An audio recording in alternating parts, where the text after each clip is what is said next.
João capítulo 17, a partir do primeiro versículo, o registro de João é o seguinte: depois de dizer isso, Jesus olhou para o céu e orou: Pai, chegou a hora, glorifica o teu filho para que o teu filho te glorifique, pois lhe deste autoridade sobre toda a humanidade, para que conceda a vida eterna a todos os que lhe deste.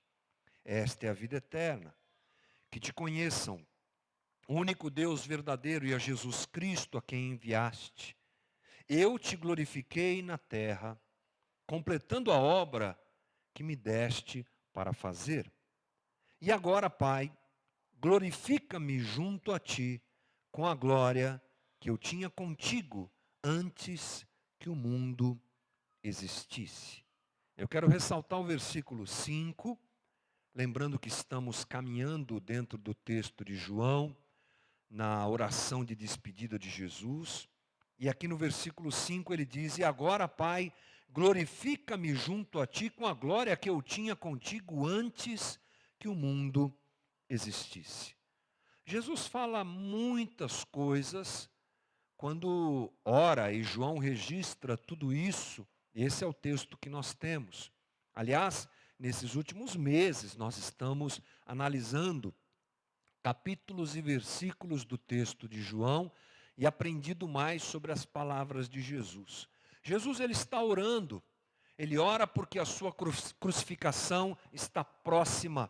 Ele fala sobre a sua morte, ele fala sobre a sua entrega, mas ele fala também sobre a sua ascensão, sobre o que aconteceria logo depois da sua ressurreição e de ele estar junto com os seus discípulos, aquele período de 40 dias que ele fica entre os discípulos, e depois a sua ascensão aos céus. Ele pede ao Pai que a sua glória, aquela que ele conheceu e que ele viveu antes da própria criação e existência do mundo, é o que diz o texto, fosse novamente dada a ele.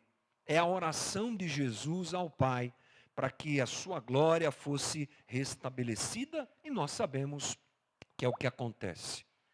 E diferente do que muitos pensam, é importante para nós começarmos essa conversa de hoje, lembrarmos quem é Jesus.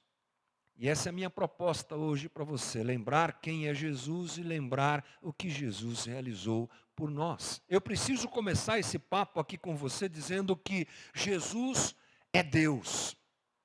Ah, mas eu já sei disso. Eu sei que você sabe disso, mas muita gente não sabe disso.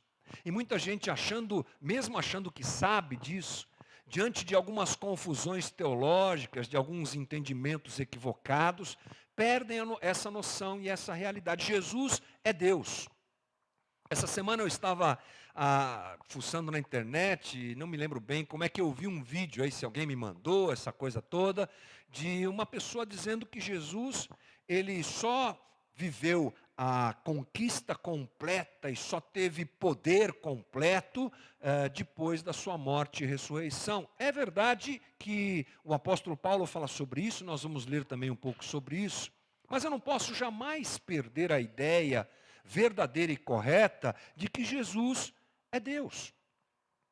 E isso é necessário porque às vezes na sua opção, mediante a opção de Jesus em se tornar homem, em voluntariamente se tornar ser humano, e vamos falar sobre isso também daqui a pouco, nós olhamos para Jesus às vezes como um homem bom, como um profeta. Várias religiões, inclusive, chamam Jesus de profeta. Ou às vezes achamos que Jesus é um ser iluminado, uma pessoa diferente que veio trazer assuntos diferentes e tocar em situações que a humanidade precisava aprender. Tudo bem. É interessante pensar que Jesus era um homem bom, ok, que ele era um ser iluminado, ok, mas não deixe de pensar na realidade absoluta de que Jesus é Deus. Essa conversa nossa só tem sentido, e o entendimento do que João fala, só tem sentido se nós nos lembrarmos dessa verdade absoluta: Jesus é Deus. Olha o que Paulo fala sobre isso, por exemplo, em Colossenses capítulo 1, versículo 15. Ele, está falando de Jesus, é a imagem do Deus invisível, o primogênito de toda a criação, pois nele foram criadas todas as coisas, nele, em Cristo. Foram criadas todas as coisas nos céus e na terra, as visíveis e as invisíveis, sejam tronos, soberanias, poderes ou autoridades, todas as coisas foram criadas por Ele e para Ele. Ele é antes de todas as coisas e nele tudo subsiste. Ele é a cabeça do corpo, que é a igreja, é o princípio e o primogênito dentre os mortos, para quem tudo tenha a supremacia, pois foi do agrado de Deus que nele habitasse toda a plenitude, e por meio dele reconciliasse consigo todas as coisas, tanto as que estão na terra quanto as que estão no céu, estabelecendo a paz pelo seu sangue derramado na cruz. Dá para ter uma definição melhor e mais completa de quem é Jesus do que Paulo? Eu acho que é impossível. Inspirado pelo Espírito, ele diz: nele está a plenitude de tudo, tudo funciona e existe por meio dele. As coisas foram feitas por ele e para ele, portanto, Jesus é Deus. Certos disso, portanto, nós vamos pensar a respeito do que Jesus fala na sua oração e do movimento feito por Jesus em deixar a sua glória junto do Pai e se tornar homem vivendo dentre nós, entre nós. Jesus, Deus, toma a atitude de se tornar homem, habitar entre nós e morrer por nós. E isso é importante, porque quando eu sei quem é Jesus, que Ele é Deus, quando eu sei qual o caminho que voluntariamente Ele tomou em minha direção, a obra da cruz ganha a dimensão que ela deve ter na nossa perspectiva. Muitos cristãos perdem na sua caminhada ou nem adquirem isso porque não são ensinados a respeito disso. E a obra da cruz não tem na cabeça dessas pessoas e na sua própria espiritualidade, é claro, a dimensão que ela tem. A obra da cruz se diminui, se perde. E quando eu olho para Jesus e penso quem Ele é e na obra que Ele realizou, a obra da cruz ganha a sua devida dimensão. Para nós pensarmos nesse movimento feito por Jesus, que como Deus vem habitar entre nós, nós vamos ler o texto de Paulo em Filipenses capítulo 2, que diz o seguinte a partir do versículo 5. Esse é um texto muito conhecido e que narra essa caminhada, esse movimento de Jesus em nossa direção. Paulo diz assim, escrevendo à igreja em Filipe: seja a atitude de vocês a mesma de Cristo Jesus, que embora sendo Deus, não considerou o ser igual a Deus, que o ser igual a Deus, era algo que devia apegar-se, mas esvaziou-se a si mesmo, vindo a ser servo, tornando-se semelhante aos homens e, sendo encontrado em forma humana, humilhou-se a si mesmo e foi obediente até a morte e morte de cruz. Jesus ora ao Pai no texto de João que nós lemos: Pai, restabelece a minha glória, a glória que eu conheço desde que antes do mundo existir. Essa era a realidade do Cristo. E Ele vem habitar entre nós. Então nós vamos trazer juntos, viver juntos, perceber juntos, melhor dizendo, com Paulo, qual foi a trajetória de Jesus, para que ele pudesse orar: Pai, devolve a mim a glória que eu já tinha. E quando nós observamos o texto de Paulo, nós encontramos esse caminho feito por Jesus. Jesus, Deus. Primeira coisa que Jesus, Deus, faz é se desapegar em nosso favor. O texto de Paulo diz assim, no versículo 6, embora sendo Deus, não considerou que o ser igual a Deus era algo que devia apegar-se. Aqui nós temos algumas coisas importantes no grego para rapidamente nós entendermos. Ser igual a Deus, em algumas versões, tem uma tradução melhor, alguma coisa tipo ser da mesma forma que Deus.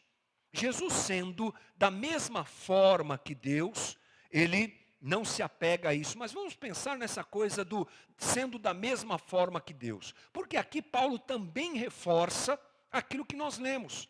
Ele reforça a realidade de Jesus como Deus. Porque a palavra forma, no grego, nós temos duas palavras.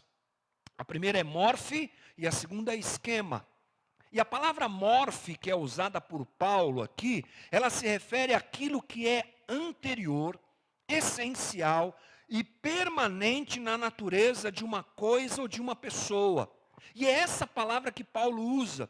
Jesus tendo a mesma forma de Deus, ou seja, anteriormente já era Deus, continua sendo Deus e continuará sendo Deus. O que Paulo está dizendo é que Cristo Jesus sempre foi e continuará a ser Deus. Por natureza, ele expressa a imagem divina. Paulo está reforçando essa realidade de que Jesus é Deus. E mais, Paulo diz que o ser igual a Deus não tomou conta do coração de Jesus, digamos assim. Ele não se apegou ao fato de ser igual a Deus. Jesus não considerou a sua igualdade com Deus como algo que ele deveria de forma egoísta segurar e reter nas suas mãos. A palavra usada aqui na tradução é apegar-se, e ela no grego é a palavra arpagmos. Ela quer dizer, ela provém de um verbo que significa retido à força ou guardado com força. É a única vez que o texto bíblico usa essa palavra. Então o que Paulo está dizendo? Que Jesus, mesmo sendo Deus, da mesma forma de Deus, antes, agora e depois, ele não egoisticamente se mantém naquela posição, à força. É por isso que nós podemos dizer que Jesus se desapegou. Jesus não se agarrou aos privilégios da sua divindade, da sua igualdade a Deus. Antes, ele abriu mão disso por amor aos homens. E quando nós construímos essa ideia teológica, nós entendemos que a questão fundamental é que Cristo não usou a sua igualdade com Deus, como desculpa para se autoafirmar, ou como um instrumento de autopromoção, como nós faríamos provavelmente. Ao contrário, ele a usa como ocasião para renunciar todas as vantagens e privilégios de ser Deus. E ele entrega tudo isso como um instrumento para nos alcançar, e ele realmente se esvazia, como nós vamos falar daqui a pouco, ele abre mão da sua condição. Jesus não usa o privilégio de ser Deus, mas diferente de nós, ele não se apega a poder ou glória, como nós com certeza faríamos, mas ele definitivamente é a maior lição de humildade que nós podemos ter. É a maior lição de entrega que nós podemos ter. É a maior lição de desapego que nós podemos ter. É a ação de Jesus por nós. A segunda coisa que Paulo ensina aqui para nós é que além de se desapegar, Jesus se esvaziou. Isso é incrível. Filipenses 2,7 diz assim: ele se esvaziou a si mesmo, esvaziou-se a si mesmo. Ele não foi egoísta, não manteve a força, o privilégio de ser a imagem de Deus e ser como Deus, sendo Deus que é, mas ele se esvazia. O Filho de Deus deixou o céu, a glória, o trono, se fez carne e esteve entre nós. Aquele que no seu estado anterior à encarnação, digamos assim, é igual a Deus, ele se esvazia. Isso é incrível. O termo grego usado por Paulo aqui é kenosis, do verbo knu, que quer dizer se esvaziar ou tirar algo de um recipiente até que ele fique vazio. Derramar algo, e aqui eu gosto mais dessa frase, derramar algo até que não fique mais nada. A palavra de Paulo não pode ser mais gráfica do que ela já foi, do que ela é. Dá para a gente entender o que Jesus fez, ele se esvazia voluntariamente. E do que Jesus se esvaziou? Esse é um ponto importante. Por quê? Não foi da sua existência, porque Jesus continua sendo Deus. Nós estudamos um pouquinho da teologia e da história da igreja, vamos encontrar que essa conversa é muito antiga. Lá no 3º, 4º século, essa ideia de Jesus, será que Jesus era 100% homem, 100% Deus? Ela foi fechada. Inclusive, ratificada pela igreja de forma de documento, digamos assim, nos concílios que foram feitos pela igreja. Sabemos hoje a realidade. Jesus é, entre nós, 100% homem, 100% Deus. Então, do que Jesus se esvaziou?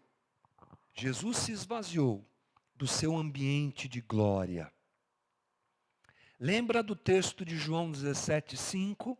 Vou ler para você de novo aqui. E agora, Pai, glorifica-me junto a Ti com a glória que eu tinha contigo, antes que o mundo existisse. Jesus está orando ao Pai, pedindo, me devolve, Pai, a glória que eu tinha antes que o mundo existisse. Estamos com problema no microfone? Pronto, som. Está melhor? Vamos lá.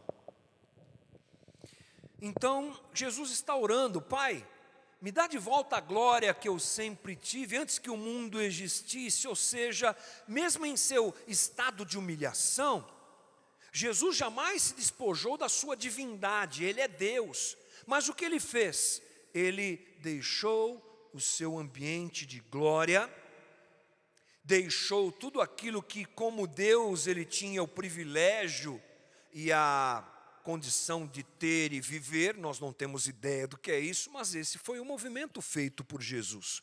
Ele realmente demonstra a sua natureza divina sendo servo. Ele demonstra a sua natureza divina se esvaziando do ambiente de glória. E aqui entre nós, o Todo-Poderoso se humilha a ponto de lavar os pés dos seus discípulos. Jesus se esvazia da sua glória celestial para servir a humanidade, e isso é absolutamente incrível. Vamos pensar juntos rapidamente sobre esse ato de renúncia de Jesus. Ele também renunciou à sua inocência para se fazer culpado por nós. Ele se esvazia da sua glória, do seu ambiente de glória, e ele renuncia a esse ambiente de glória e renuncia também à sua plena inocência. Jesus continuou intocável quando o assunto é pecado. Isso também é uma realidade que nós conhecemos bem já hoje. Não há dúvida disso. Sobre ele não houve pecado, mas ele se coloca na condição de culpado para ser o sacrifício de Deus por nós, e isso é maravilhoso. Lá em 1 Pedro 2,24, ele leva no madeiro todos os nossos pecados. Jesus também renunciou, junto com esse esvaziamento, às suas riquezas. O apóstolo Paulo diz, pois conheceis a graça de nosso Senhor Jesus Cristo, que sendo rico, se fez pobre por amor de vós, para que pela sua pobreza vos tornasseis ricos. Dá para a gente imaginar o que é a glória e a riqueza de Deus. Ela foi renunciada por Jesus para que nós fôssemos alcançados. Jesus também renunciou à sua glória celestial. Coisas que a gente pouco pensa, mas que são fundamentais na construção dessa ideia de para percebermos adequadamente o que Jesus deixou por nós. Ele deixou a sua glória celestial. Ele tinha glória com o Pai antes que houvesse o mundo. Acabamos de ler isso.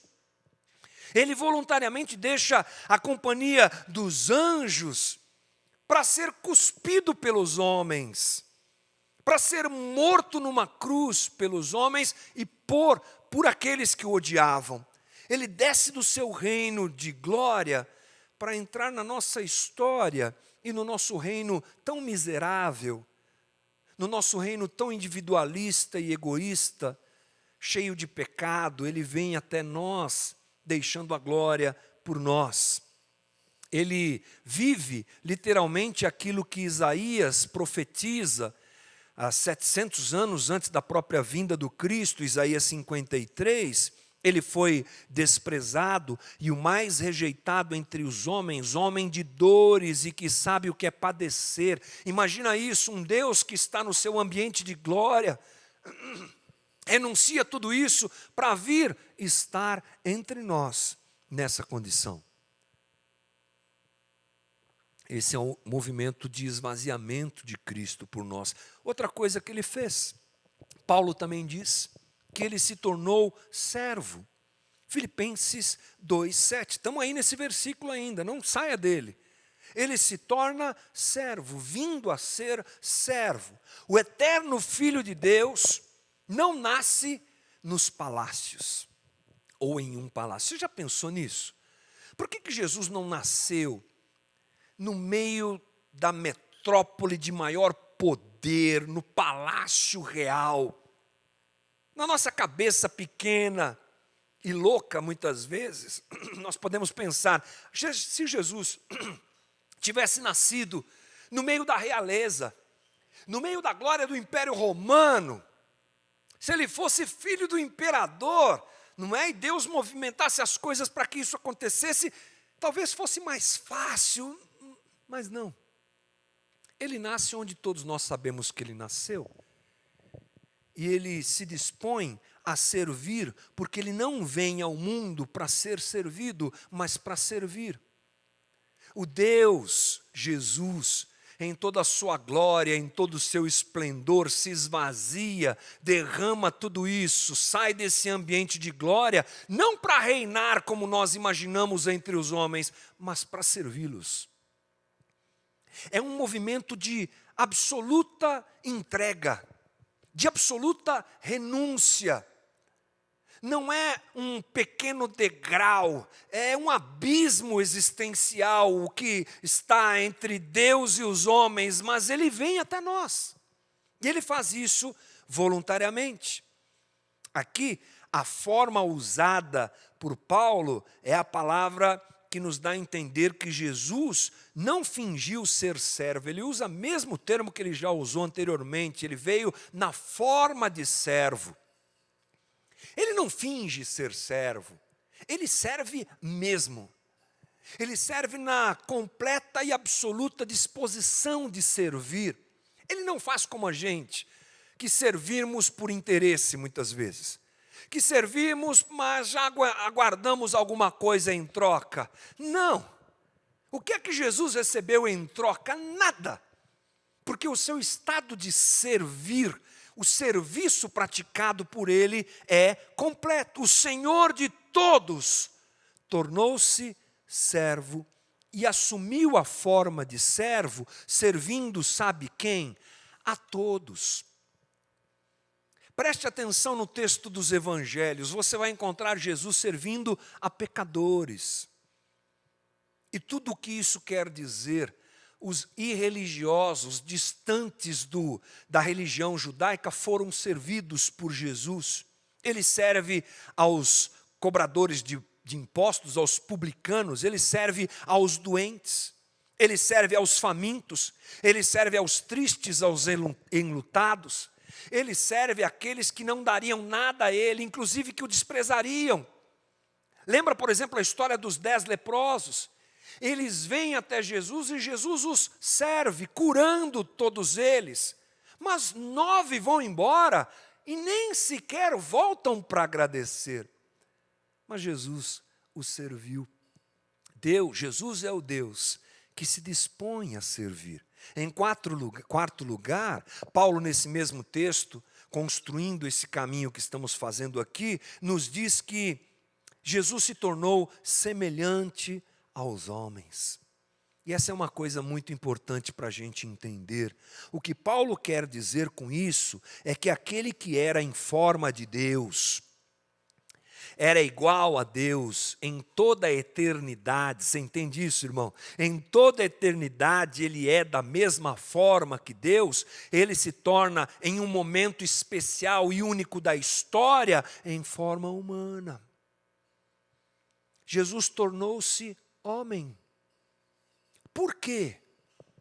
Porque o homem criado por Deus, chamado de Adão, que nos dá com certeza a ideia da humanidade criada por Deus, falha e não cumpre o propósito divino. E em seu amor Deus diz ali no Éden para a humanidade, olha, continue andando comigo em amor. Vocês têm aí opções de me obedecer e me amar, ou de não me obedecer e não me amar. Escolham. E o homem escolhe não obedecer e não amar a Deus. E ele escolhe a sua autonomia. E todo o caos que nós vivemos é fruto dessa rebeldia e dessa autonomia escolhida pelo homem. Mas vem Cristo refazer esse processo. Aquele que é Deus se torna homem, e ele é chamado por Paulo em 1 Coríntios de segundo Adão, porque o primeiro Adão erra. Vem Deus como segundo Adão, Jesus vem como segundo Adão, o Deus que se torna homem, para não errar. E entre a opção de amar ao Pai ou amar a si mesmo, ele ama ao Pai e obedece plenamente o Pai em amor e submissão ao Pai. E Ele reconcilia a todos nós pecadores, rebeldes e autônomos que somos com o Pai. Jesus veio como homem para consertar aquilo que o próprio homem abriu mão de ser e de viver. Jesus se faz homem, e quando Ele se faz homem em todos os aspectos da humanidade.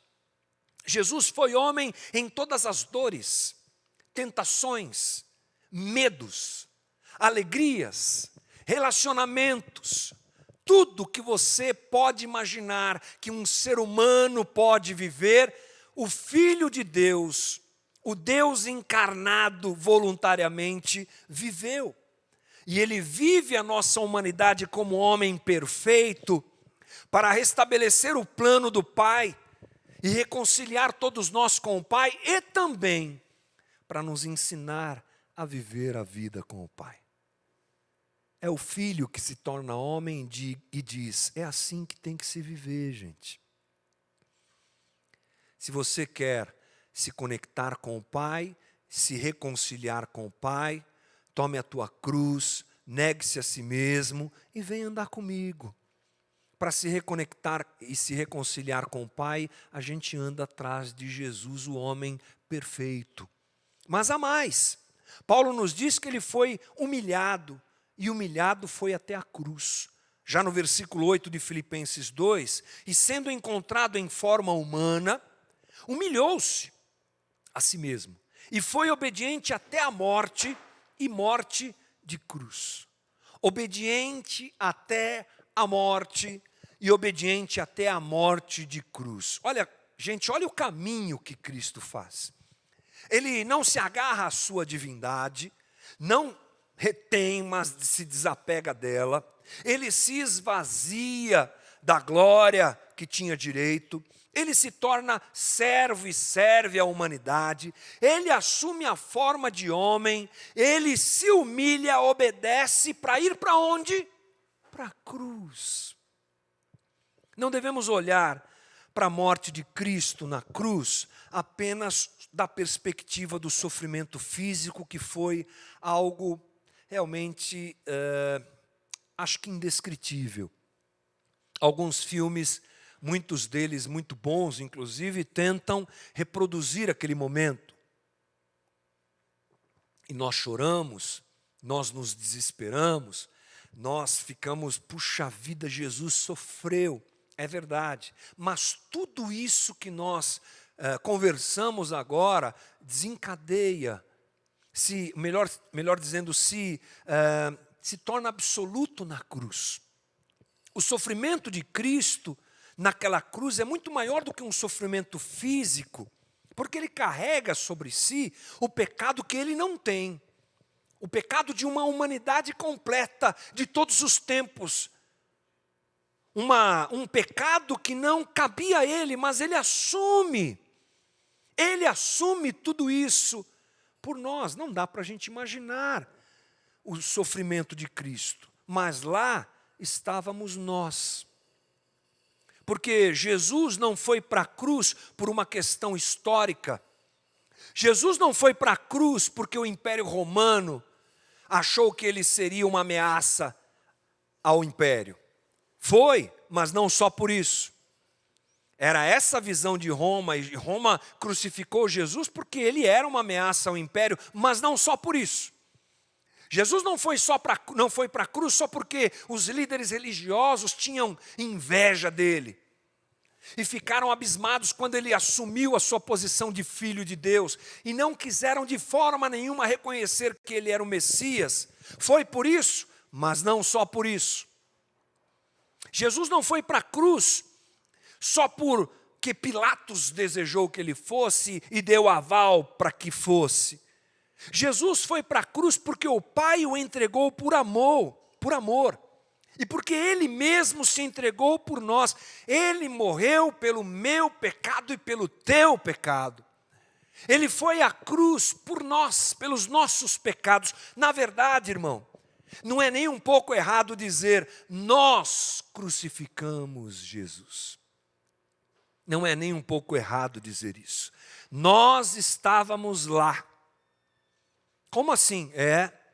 Nós estávamos lá no Gólgota, não como plateia, mas como agentes da crucificação de Jesus. Definitivamente a cruz é a maior expressão do amor de Deus por nós e a maior expressão da ira de Deus sobre o pecado. E ele realiza isso na figura de quem? Do Filho, do próprio Deus. E faz toda essa trajetória dita por nós aqui, para ir para a cruz. Mas o incrível é que na cruz ele é glorificado. Aquilo que parece humilhação aos nossos olhos, e é a glória de Deus se manifestando. E dali ele assume o seu lugar. E todo joelho se dobra diante de Jesus Cristo, Senhor absoluto de tudo. Deus, num ato de incompreensível e eterno amor, pune o nosso pecado em seu próprio Filho. Na cruz, Jesus bebe sozinho o cálice da ira de Deus. E Ele deseja fazer isso. Ele se dispõe a fazer isso. E Ele se entrega e se esvazia, fazendo essa trajetória. Pensamos juntos aqui da eternidade até nós. E Ele faz isso voluntariamente. Jesus, lá em João, está orando e dizendo, Pai, restabelece a glória que eu tinha antes que o mundo existisse. E é disso que Jesus está falando.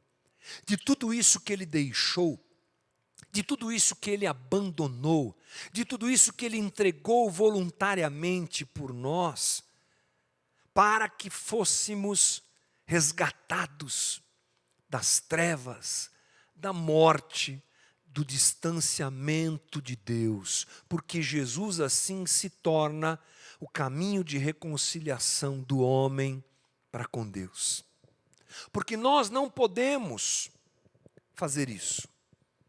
Esse preço pago por Jesus deveria ser pago por nós. Nós deveríamos morrer. Se Deus cobrasse o preço do pecado da própria humanidade, não existiria mais humanidade.